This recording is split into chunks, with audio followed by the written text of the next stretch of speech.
Para ser trader hay que tener una chispa interior. Es algo que se tiene o no se tiene.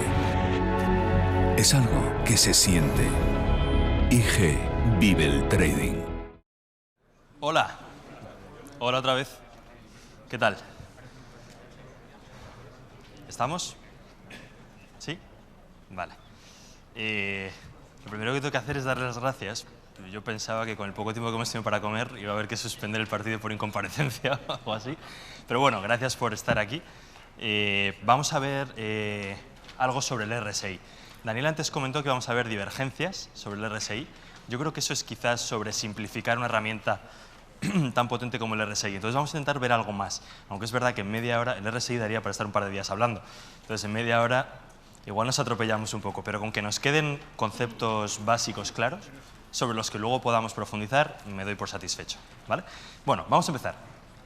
Lo primero, como ya comenté antes, en Heiken Ashi, yo creo que es útil tener claro de dónde vienen las cosas. Y el RSI justo nos lo pone muy fácil, porque la fórmula es sencillísima, ¿vale? Lo que nos va a dar es una comparación en un precio determinado de la fuerza alcista respecto a la fuerza bajista, ¿de acuerdo?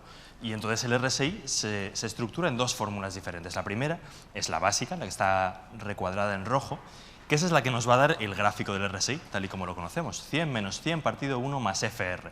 ¿Qué es FR? Lo de arriba, la fuerza relativa. Eso significa la ganancia media en un número de periodos dividido entre la pérdida media en un número de periodos, ¿vale? Eso nos va a dar FR y con FR vamos a sacar RSI. Tiene una forma extraña, ¿verdad? 100 menos 100 partido no sé qué. Eso no es casual. Vamos a ver ahora a qué viene que esa sea la fórmula del RSI. De hecho, la fórmula original del RSI no era así. Esto es una adaptación para que cumpla una característica concreta que nos va a venir muy bien para utilizar el RSI. Entonces, esta es la fórmula del RSI. Entonces, vamos a hacer un breve análisis muy rápidamente para saber cuáles son los extremos del RSI. En cualquier herramienta deberíamos ser conscientes siempre de hasta dónde puede llegar, ¿verdad? Porque si a mí me dicen que RSI vale 30, pero el RSI puede ir entre menos 1 millón y más 1 millón, pues eso me dirá una cosa, tendrá un mensaje. Pero si me dicen que el RSI es 30 y el RSI puede ir entre 0 y 30, eso es un mensaje muy diferente. Entonces yo creo que es útil saber hasta dónde puede llegar el RSI, cuál es la acotación, si la hay, porque hay herramientas que no tienen acotación, ¿vale? Entonces, vamos a ponernos en uno de los casos extremos. ¿Cuál puede ser? Que el precio solo suba, ¿verdad? Si yo tengo un precio que no corrige en ningún momento, está constantemente subiendo, ¿yo qué voy a tener? Una ganancia media en ese número de periodos X, la que sea, pero lo que está claro es que la pérdida media tiene que ser 0, porque yo solo he subido, ¿verdad? Entonces, tengo fuerza relativa, será X, lo que sea, dividido entre 0. Bueno, sabemos que eso no existe, es una determinación matemática, pero tiende a infinito. Por lo tanto, lo de ahí es 100 menos una cosa que tiende a 0, porque es 100 partido infinito. Es otra indeterminación matemática, tiende a 0. Por lo tanto, ya sabemos que cuando la fuerza relativa sea infinito o cuando solo subamos, el RSI tiene que ser 100. ¿Qué es 100? La sobrecompra extrema del RSI. No 70, 100. ¿Vale? Luego veremos si esto es útil de verdad o no es útil de verdad. Pero ya sabemos que el caso extremo alcista es 100. Ahora, ¿qué pasa con el caso extremo bajista? Pues es muy fácil. En este caso, la ganancia media tiene que ser 0. Por lo tanto, la fuerza relativa es 0. Por lo tanto, eso sería 100 partido por 1 más 0. Por lo tanto, RSI igual a 0.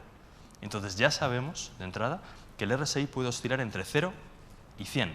0 será la sobreventa absoluta, al menos la teórica, y 100 será la sobrecompra absoluta, la teórica, ¿vale?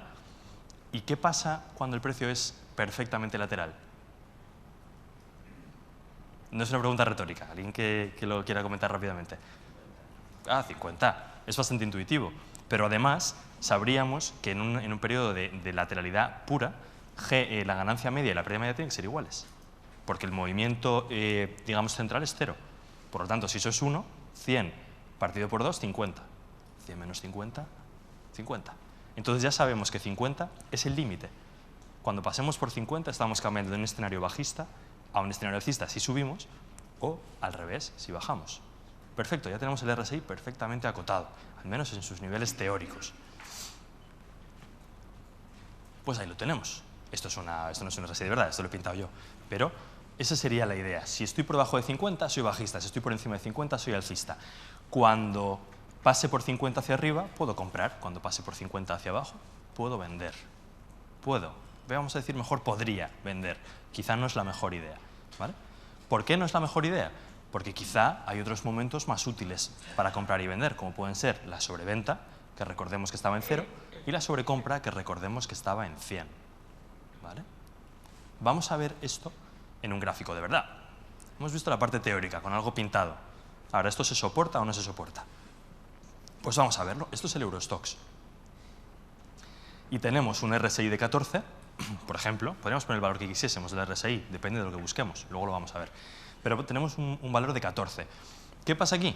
Que cuando el RSI pasa por debajo por 50 hacia abajo, yo podría vender. ¿Dónde vendería? Pues se corresponde más o menos con donde empieza la flecha roja.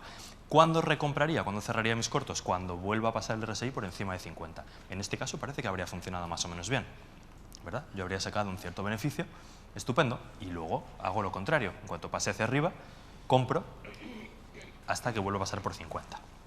Fenomenal. Estos son los mejores puntos, por pura inspección visual, ¿son los mejores puntos para entrar o salir? ¿Y salir o no?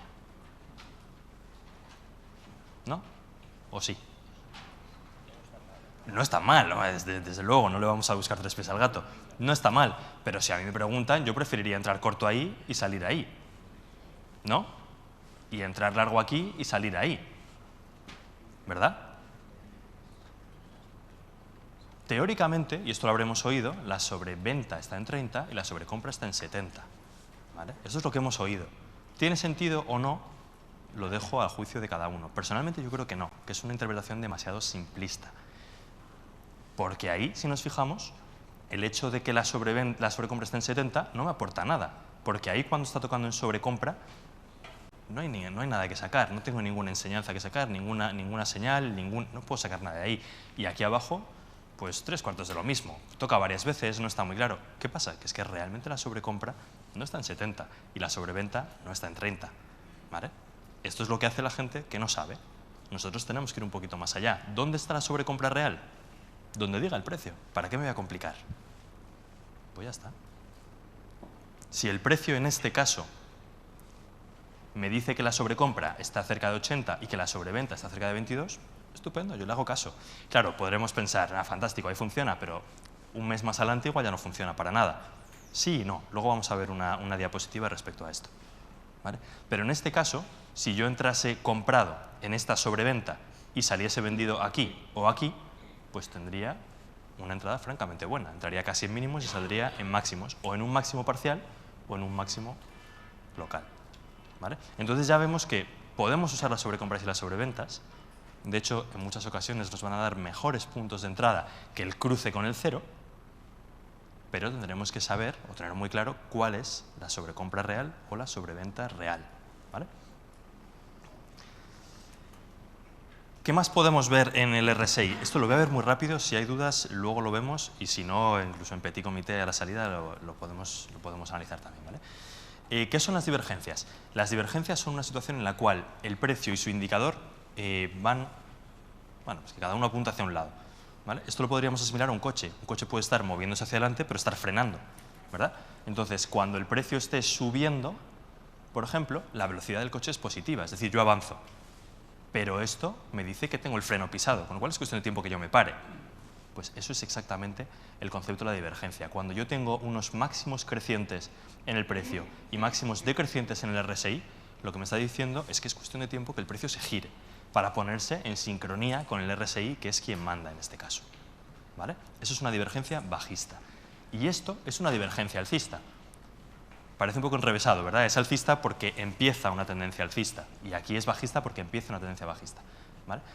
El porqué de que yo coja los mínimos aquí y los máximos aquí es algo que quizá deberíamos preguntarnos. Porque normalmente yo las tendencias alcistas las mido por debajo, y las alcistas por abajo y las bajistas las mido por arriba. ¿Verdad? O eso es lo que dice la teoría de Dow más clásica, y aquí lo estoy haciendo al revés. Eso tiene una explicación. Normalmente, los máximos son los que generan tendencia, los mínimos son los que soportan la tendencia. Si lo pensamos desde un punto de vista psicológico, cuando el precio va subiendo, los que empujan hasta aquí arriba, generando un nuevo máximo, son probablemente los operadores más especulativos, los que están dispuestos a empujar el mercado. Estos de aquí son los que empiezan a comprar un poco más tarde. Vale, se ha generado un máximo. Venga, este me parece un buen precio para comprar. Estoy soportando la tendencia. Por tanto, ¿quién abre la brecha? Los alcistas, es decir, los máximos. Y los máximos van a ser los primeros que se resientan. Si los máximos empiezan a no confirmar, eso significa que no hay tanta confianza especulativa, si queremos llamarlo así, en el mercado, como para empujar la tendencia todavía hacia arriba.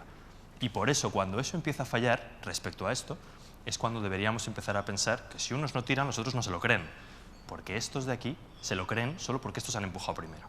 Y si los de arriba no empujan, los de abajo no se lo creen. Y por eso tenemos una divergencia, tanto bajista en este caso como alcista. Y las divergencias pueden ser múltiples. Aquí, por ejemplo, pues podría ser triple, aquí también podría ser triple o cuádruple, qué sé yo. Podemos tener divergencias de cualquier grado. ¿Qué significa esto? Que yo, por el hecho de ver una divergencia, no debería tomar una posición contra tendencia. Porque yo sé que va a girar, pero lo que no sé es cuándo. Esa es la faena, ¿vale? Entonces necesito complementar esto con otras herramientas que me ayuden a localizar ese posible punto de giro. Pero esto ya me está diciendo, es como mi alerta de, ojo, cambio de dirección, ¿vale? Y eso son las divergencias. Y esto sería un ejemplo. Esto es el eurodólar en gráficos diarios. Bueno, también funciona en gráficos de más corto plazo, pero aquí se veían muy claras, ¿verdad? Tengo máximos crecientes, máximos decrecientes y empieza mi tendencia bajista. ¿Cuándo empieza? Ah, pues cuando empiece. Esa es mi responsabilidad, yo tendré que encontrar ese punto. Pero esto ya me estaba indicando que empezaba. ¿Cuándo sé o cuándo puedo estar seguro de que esa divergencia ha entrado ya en vigor, si queremos llamarlo así? Cuando vuelvan a estar sincronizados los puntos homólogos del RSI del precio. Aquí tenemos máximos decrecientes otra vez. Estupendo. Ya he enganchado la cadena, ¿vale? Y ahora automáticamente me voy a ver los mínimos, porque yo ya estaría buscando una divergencia alcista, que efectivamente vuelve a cumplirse desde muy atrás, además. Tengo mínimos decrecientes, mínimos crecientes horizontales. Bueno, sigue siendo una divergencia igual, no hay que ser tampoco excesivamente estricto con estas cosas, ¿vale? Hay que ser un poquito flexible. Pero lo cierto es que estos son unos mínimos muy decrecientes y estos son unos mínimos, en el mejor de los casos, horizontales, si no ligeramente crecientes. Con lo cual, efectivamente, divergencia alcista después. ¿Vale? ¿Se entiende? ¿Sí? Perfecto. Otra herramienta. ¿Cuánto tiempo? ¿Me quedan 15? Ah, estupendo. Otra herramienta interesante del RSI, que seguro que mucha gente no habrá escuchado, los reversals. Estos son herramientas que me van a dar un objetivo. Es raro, ¿verdad? Porque los indicadores normalmente no me dan objetivos, me dan entradas o salidas, pero no me dicen hasta dónde puedo llegar. Y sin embargo, los reversals sí que me los van a dar. Hay que tener cuidado porque se parecen muchísimo a las divergencias, ¿vale? Esto sería un reversal positivo, esto sería un reversal negativo. Lo he pintado así en diagrama, luego vamos a ver ejemplos, ¿eh? Pero esta es la diferencia fundamental. ¿Alguien sabría decirme cuál es la diferencia? ¿Alguien la localiza? ¿Esto respecto a una divergencia? Tiene que ver con la ley de Dow. Hemos dicho antes, ¿verdad?, que en divergencias medíamos de acuerdo con ley de Dow, aquí no medimos. O al revés, en divergencias no medíamos de acuerdo con ley de Dow, y aquí, sin embargo, sí lo hacemos de acuerdo con ley de Dow. Significa que aquí los mínimos que vamos a controlar, o los puntos que vamos a controlar, son los mínimos en tendencia alcista y los máximos en tendencia bajista, al revés que en las divergencias, ojo, ¿vale? Eso significa que cuando yo tenga mínimos crecientes en el precio y mínimos decrecientes en el RSI, tengo un reversal positivo. ¿Qué es un reversal positivo? Aquí hay que hacer acto de fe, no hay explicaciones, digamos, una demostración puramente empírica. Se ha demostrado en una serie histórica relativamente larga que funciona, más o menos, como todo, ¿no? Pero esta es la fórmula que hay que aplicar. Primera fórmula que veremos para aplicar directamente en análisis técnico, seguro. Pues mi objetivo, alcista en este caso, va a ser igual al punto C más la diferencia entre el punto B y el punto A. ¿Vale? Esto visto así parece un poco complicado. Luego con la plataforma es muy fácil de hacer, porque si hacemos una simple transformación matemática, nos vamos a dar cuenta que esto, el objetivo, si hacemos una igualdad de ondas, también nos sale el objetivo alcista. Es decir, PC menos PA tiene que ser igual al objetivo menos PB. Por lo tanto, si yo cojo aquí un cuadro, me pinto el típico rectángulo desde PA hasta PC y lo proyecto desde PB, me va a dar un objetivo por ahí, a esa altura. Ese sería mi objetivo alcista. Desde PB. yo me cojo un rectángulo, por ejemplo, que vaya desde P hasta PC, un rectángulo que haga así. Ese rectángulo lo proyecto, lo duplico y lo proyecto desde aquí, desde PB. Y eso llegará, pues, por ahí, a esa altura. Ese va a ser mi objetivo alcista, ¿vale? No vamos a entrar, porque no nos daría tiempo, dónde sería mi entrada, cuál sería mi gestión del riesgo. Para eso tenemos seminarios en la página web de IG, en concreto uno que se llama RSI avanzado, que está grabado en la parte de IGTV, y ahí lo podéis ver, ¿vale? Un seminario desarrollando toda esta teoría. Pero por ahora nos baste saber que ese sería el objetivo alcista. Y donde entremos, pues tendremos que medirlo con cuidado y de acuerdo con nuestra gestión del riesgo. El reversal negativo, pues 3/4 de lo mismo. Hacemos la figura simétrica. Lo que pasa es que aquí vamos a medir máximos, ¿vale? Y si se cumple máximos decrecientes aquí y máximos crecientes aquí, lo que vamos a decir es que nuestro objetivo bajista va a ser PC menos PA menos PB. O lo que es lo mismo, coger PA-PC otra vez, el rectangulito, proyectarlo desde PB y me dará un objetivo más o menos aquí, ¿vale? ¿Cuál es la explicación de esto? Porque diremos, bueno, esto se lo ha sacado de la manga. ¿Esto tiene sentido o no tiene sentido? Quizá sí, quizá no. Al final, ¿qué es lo que queremos decir aquí? ¿O cuál sería un posible razonamiento? Que precios cada vez más bajos cada vez se leen como más sobrecomprados.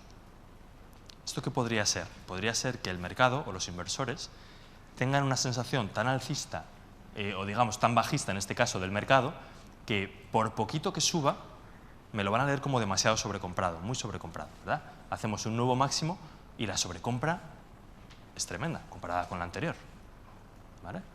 ¿Eso qué nos dice? Que si las más mínimas subidas son demasiado agresivas para el mercado, significa que el mercado tiene digamos, una sensación o una propensión, si queremos, totalmente bajista.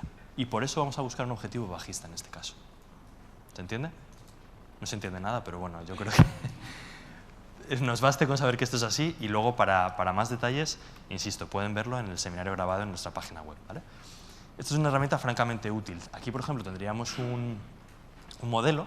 Esto, si no recuerdo mal, era en el euro-yen. Creo recordar, está cortado arriba, pero creo recordar que esto era el euro-yen. ¿Se cumplen nuestras hipótesis? Pues parece que sí. Tenemos tendencia bajista, tenemos máximos decrecientes, máximos crecientes. Bueno, pues ya tenemos nuestro setup montado, ya tenemos la teoría, por lo menos está cuadrando. Ahora, ¿cómo sería la forma de trabajar con esto? Lo primero, tendríamos que marcar los puntos homólogos en el precio desde el RSI. Cogemos el punto A y el punto B y los proyectamos hacia el precio. Y donde toquen, no tienen por qué tocar en un máximo local, ¿vale? Puede ser simplemente un pequeño pico temporal o puede caer en medio de una tendencia. Quien manda es el RSI en este caso, ¿vale? ¿El punto C cuál es? Es lo que llamamos el punto pivote. Va a ser el punto mínimo, en este caso, máximo, si fuese un reversal positivo, entre A y B, el punto más bajo, de forma que podamos dibujar un triángulo, ¿de acuerdo? Y lo vamos a proyectar arriba y nos va a dar este punto, que podría haber sido este, habría quedado más limpio. Bueno, o no, no lo sé, es el punto que toca. Quien manda es el RSI, ¿de acuerdo? Entonces ya tengo mi triángulo homólogo en el precio. Y ahora voy a hacer la fórmula. ¿Se cumplen mis condiciones? B mayor que A, mayor que C, precio de A mayor que precio de B, mayor que precio de C. Sí, si lo miramos, se cumplen perfectamente. Mi setup está montado, pues ahora aplicar la fórmula. Aplicar la fórmula o hacerlo gráficamente si queremos.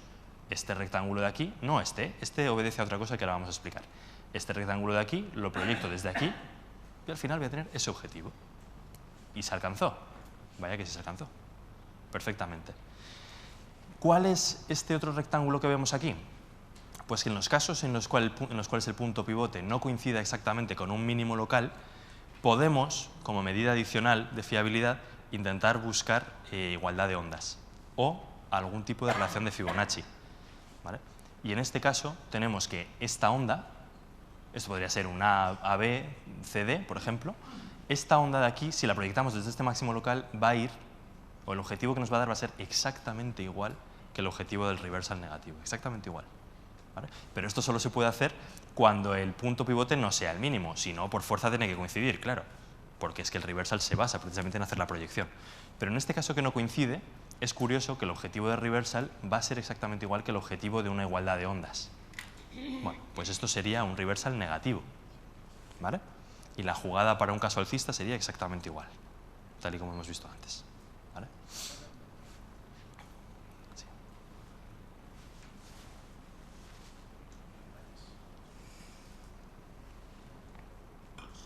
¿Qué tiempo queda?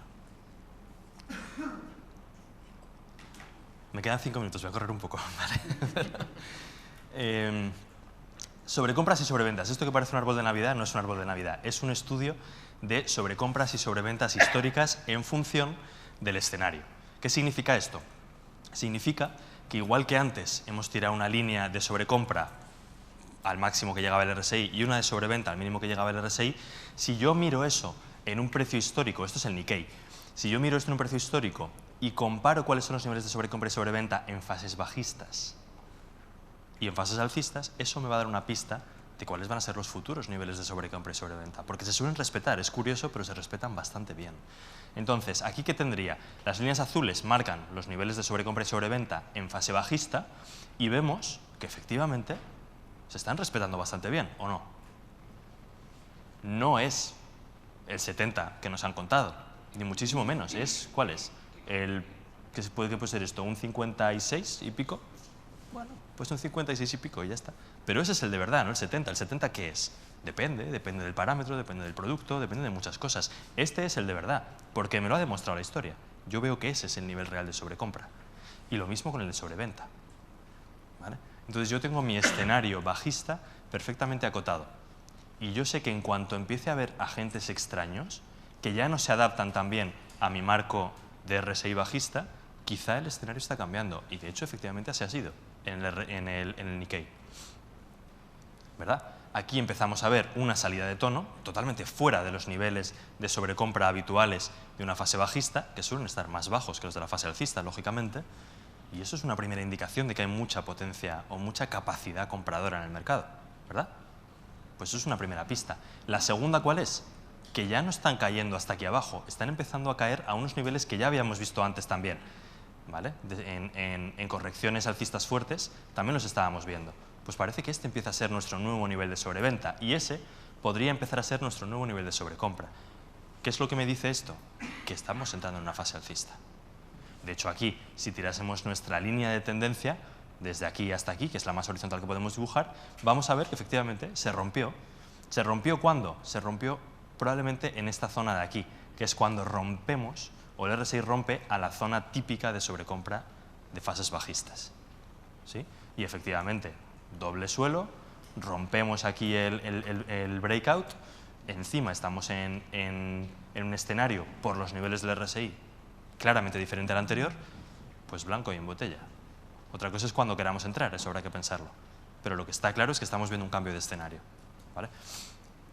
Y además de esto, si estos niveles históricos se respetan, yo sé que cada vez que, por ejemplo en esta fase bajista, yo sé que cada vez que toque aquí arriba, puedo vender. A veces funcionará mejor que otras. Aquí, por ejemplo, vendí aquí y luego subió un poco más. Pero si yo voy acumulando compras en cada, ventas en cada sobrecompra, no voy a ir mal encaminado. Tendría una venta aquí, una venta aquí, una venta aquí y hasta aquí. ¿Vale? En fases bajistas es más complicado de ver porque normalmente las correcciones son mucho más agresivas. Pero en fases alcistas esto funciona francamente bien. Si lo hacen en el IBEX, si se acuerdan de esto y luego tienen tiempo y lo hacen en el IBEX, se ve clarísimamente. Cada corrección fuerte, el final de cada corrección fuerte, el IBEX ya lo han visto, funciona impulso, corrección horizontal, impulso, corrección horizontal. El último punto de cada corrección horizontal es un punto en la sobreventa histórica del IBEX.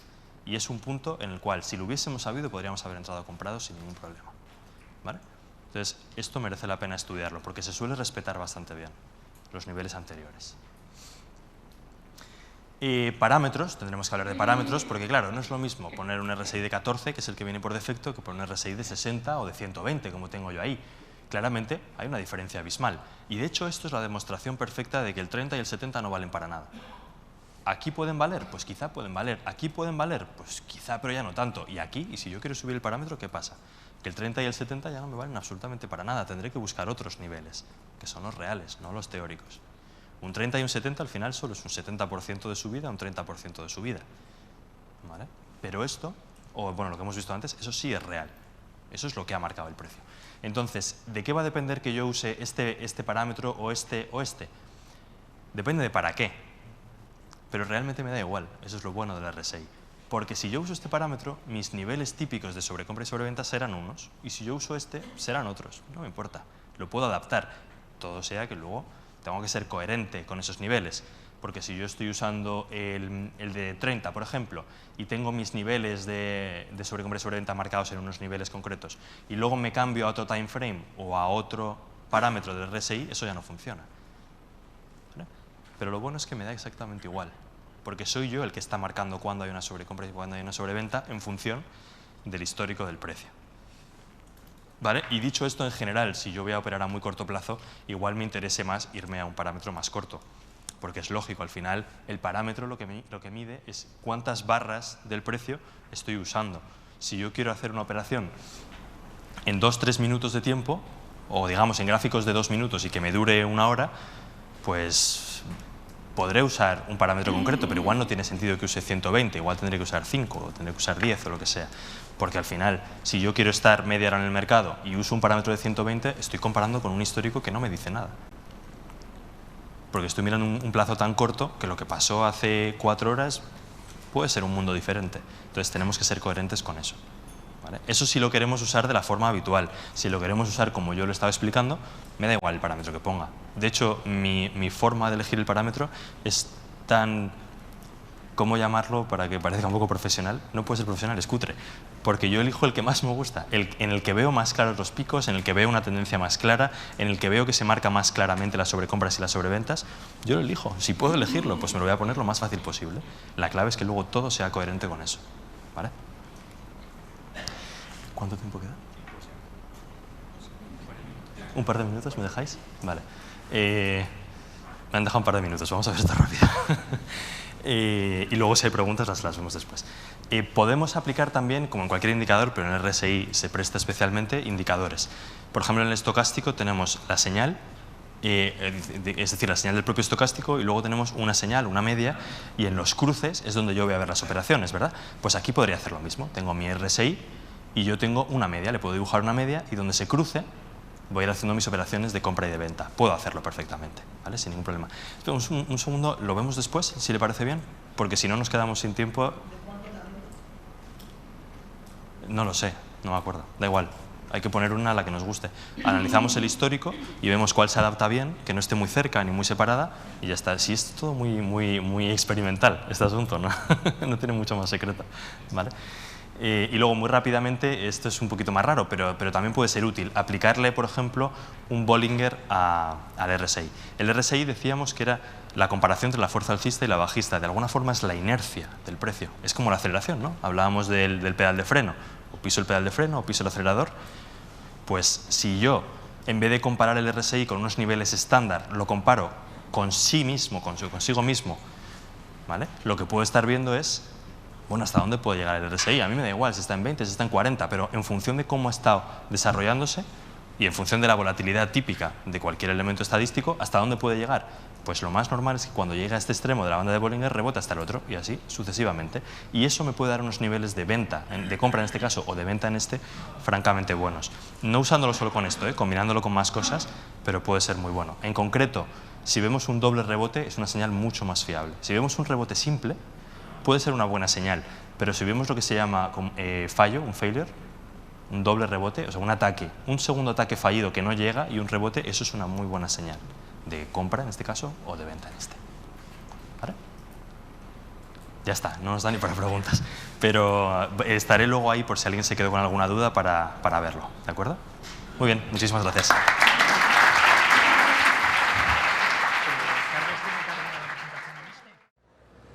Para ser trader hay que tener una chispa interior. Es algo que se tiene o no se tiene. Es algo que se siente. IG vive el trading.